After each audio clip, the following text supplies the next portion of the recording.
I am a 22-year-old male, and this encounter happened a few months ago. I live in an apartment just outside of my college campus. It's a fairly nice newer apartment building, but the surrounding area is pretty shady. I don't spend any time around there though. I just drive down to my campus and back. I hadn't had any bad experiences before this, so I didn't ever find myself worried about much of anything. It was a Friday, and I'd just gotten back from school. I stayed late to get some extra studying done, so it was around 7 o'clock. I pulled into the small parking lot and headed inside the building. Walking inside, I went up the stairs to my room on the 4th floor and went inside, dropping my school bag right by the shoe rack I kept next to the door. I grabbed a pre-made salad from the fridge and sat on the couch to watch something while I ate. While scrolling through YouTube on the TV, a very loud, sudden thump came from the room below. It wasn't an alarming sound necessarily, but more just surprising and out of nowhere. I listened for a moment, then continued with searching for a video to watch. A few minutes later, I heard that same sound coming from below me again. I paused the video and sat there patiently waiting for it to happen again. I was more curious than anything. After a couple minutes, it happened again, but this time it was louder and it even caused the walls to vibrate and shake. It was more obviously someone banging something against the wall, but I didn't know what or why, so I waited again. But after a bit of no further sounds, I just continued about my night. I'm not sure how much time passed, but it wasn't too long, maybe 40 or 50 minutes, when I heard a knock by the front door. I was in the kitchen, which was right next to the door. So I knew the knock didn't come from my door, but most likely my neighbor's. Listening more carefully, I could hear a man mumbling something. It sounded like he was having a whole conversation with himself, just whispering and mumbling random sentences. I won't lie, it kind of creeped me. When the mumbling stopped, I went over to the door and looked out the peephole to see if he was gone. The dude was standing in the dark right in front of my door. He was looking down at the knob as if contemplating whether or not to try opening it. I backed up, trying to quietly walk back to the couch to grab my phone just in case, but almost immediately, the guy banged on my door. He began mumbling again too, making me believe he was definitely on some hard drugs or something. I took my phone and held it tightly, unsure of what exactly my next move was going to be. I didn't know if he was just some harmless druggie or if he had worse intentions, but I felt fairly safe where I was, so I held off on doing anything. After maybe 30 seconds though, the man banged on my door again, yelling something at me, though it was heavily slurred and unrecognizable. I ran to my bedroom and called the police. I didn't know what he wanted, but the fact that he wasn't leaving made me pretty scared of what he wanted. The operator said they were a few minutes out and asked if I wanted to stay on the line. I told them I was okay and hung up. Just then the guy outside the door started banging even harder.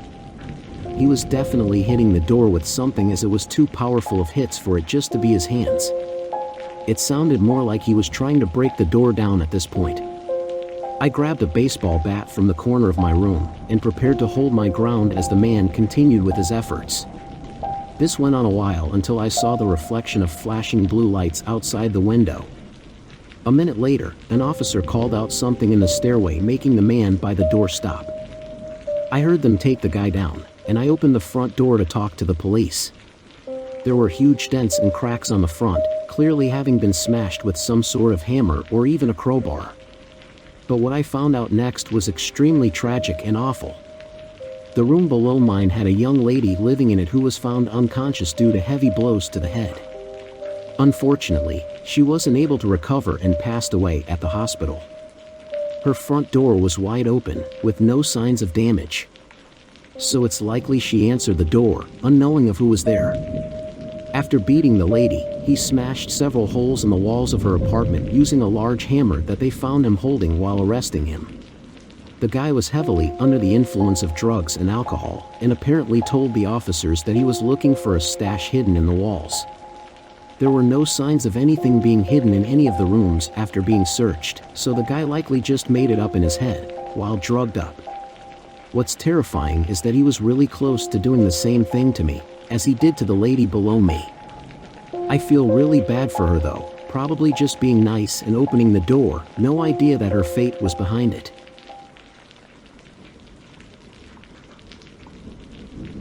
I worked at a gas station for a couple years in my mid-30s. I've always had jobs that barely let me scrape by, so working at a gas station wasn't much better or worse than many of my other previous employments. If you've ever worked at or been to a gas station at night, then you know that there's always only one employee. Maybe larger gas stations have multiple, but with my experience, it was always only one person.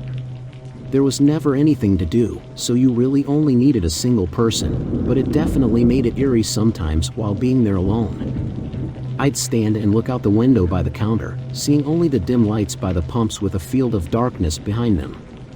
The location of the station I worked at was on the edge of town, a few minutes from any other buildings.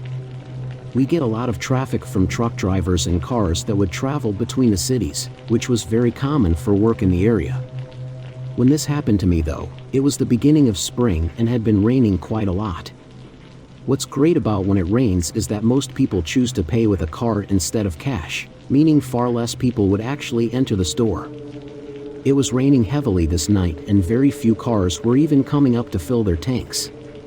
I guess we weren't busy in the daytime either because all the shelves were fully stocked, leaving me with absolutely nothing to do but sit there and wait for the clock to run down. Past midnight, I was seeing maybe 1 or 2 cars pull up every hour. One man actually came in to pick up a pack of smokes, but that was it. After that, I was fighting hard to stay awake. It wasn't even that I was tired, I was just extremely bored. But then a car rolled into the station, followed by another and then another. I started paying attention, watching through the side window. None of the people got out. They all just stayed in their cars right next to the pumps, keeping their cars running. After a few minutes, I thought I might actually have to go out there and tell them that it's dangerous to leave their cars on next to the pumps. But then a few doors opened and a few people got out. 5 people total exited the cars. They were all men and were wearing thick winter-type jackets, leaving their cars on still. They began walking up to the door. All of the men made eye contact with me as they entered while I stood at the counter. I'm not gonna try to make myself sound brave or anything because I was shitting bricks at this. Just the fact that they left their cars on was a clear enough sign of what was about to happen. One of the men came up to the counter while the other 4 scattered around the store. "Hey there, buddy. How's your night been?" The man spoke with confidence. I looked around his shoulders, seeing the other men grabbing handfuls of product and shoving them into their backpacks. The confidence they had in what they were doing, not even yelling, commands at me or holding me at gunpoint, made me absolutely terrified, probably more so than if I actually was held at gunpoint. They knew I couldn't do anything, so they didn't even bother to go through the effort of dealing with me. Everything going through my head, I never even answered the man. "We'll be gone in a couple minutes. Everything will be fine," the guy said. One of the other men came up and jumped over the counter. "Open it." I did as he said, letting him take the cash from the register. Being at night though, there was barely anything in there. The guy held up a few dollars bills showing the man on the other side of the counter. "Where's the rest?" "We don't have any more. My boss makes sure it's mostly empty before we switch shifts." Of course the man did not look satisfied with that answer. He stared at me for what felt like an entire minute, but then he smiled. "Have a good night, buddy." Then he motioned to the others and they walked back to their cars and drove off. Without hesitation, I called the police. I was almost 100% sure that they were about to hit a nearby gas station. In an effort to grab more cash, I alerted them of my concerns and they sent multiple officers to that location, as well as an officer to mine. It turned out I was right. They did go to the neighboring gas station, but the officers arrived too late. The worker there had been robbed, clean and had some mild injuries, but from what I heard, he was mostly okay. It's been years since this happened, and thankfully I never saw them again, though I'm unsure if they ever got caught and arrested. I feel really guilty for some reason about that other gas station worker that got hurt, mostly because I didn't get physically harmed in any way. I don't know the full story of what went down at their station, but I feel lucky that it didn't go that way for me.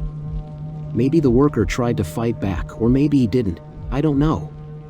But sometimes I think it's just best that you accept you're in a bad situation and that there's nothing you can do.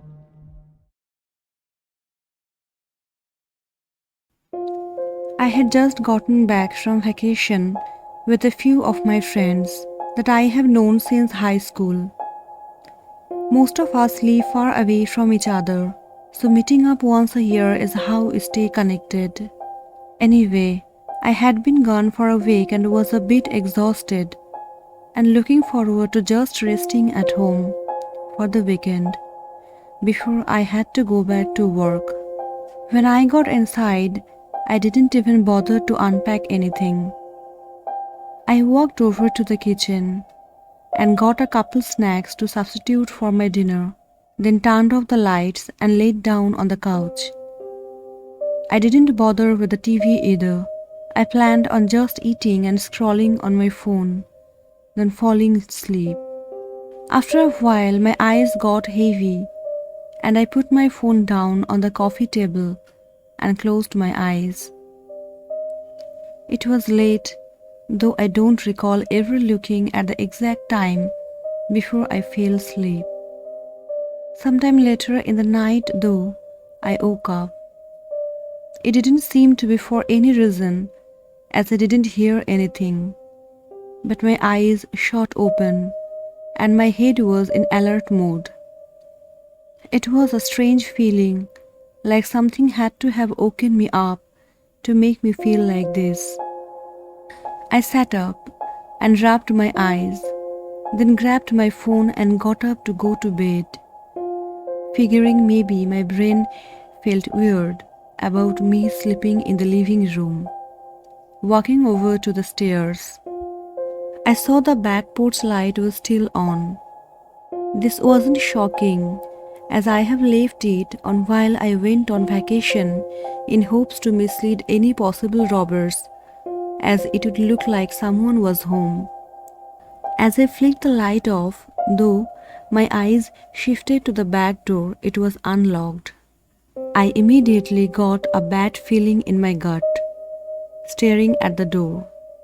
I thought maybe I was crazy and pulled the door, but sure enough, it opened. I quickly shut it and locked it. Had I forgotten to lock it before leaving? There was no way.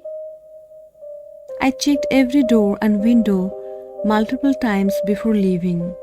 I went around and turned on all the downstairs lights and looked around trying to spot anything missing. But nothing that I could notice was gone. Really unsure about the situation I was in, I went back to the door and tested the lock. With the door locked, I was able to pull it open. I looked closer and could tell that a part of the latch was broken off. There wasn't a single part of me that wasn't terrified at that moment. I knew the chances of whoever had broken in to still be in the house were slim. But I could not sleep until I was sure this was the exact time when I should have called the cops. I don't know if I was just too tired to think straight or if I was just really confident that nobody was still there. But I went upstairs to check the rooms, switching on the hallway light. All the doors were closed, just as I had left them. My master bedroom was on the far end, with a bathroom and spare bedroom before it. I checked the bathroom first, opening the door and taking a quick look. It was empty, no signs of anything out of place. Then I walked over to the spare bedroom. I used this room mainly for storage, so there were a lot of boxes and furniture scattered around. As I walked through the room looking behind the boxes, I suddenly heard very quiet, soft footsteps coming from the master bedroom. They went across the room into the door, then stopped. It was as if me and this intruder were just listening, waiting for someone to do something. The anticipation and anxiety made fear rush through my whole body. I could hear my heart pounding as I stood in the middle of the room, staring at the doorway leading to the hall. Then I heard the master bedroom door creak open. Another second of silence passed before loud footsteps sprinted down the hall, and a figure ran past the doorway. I just froze. Couldn't get myself to move or anything. Just completely frozen.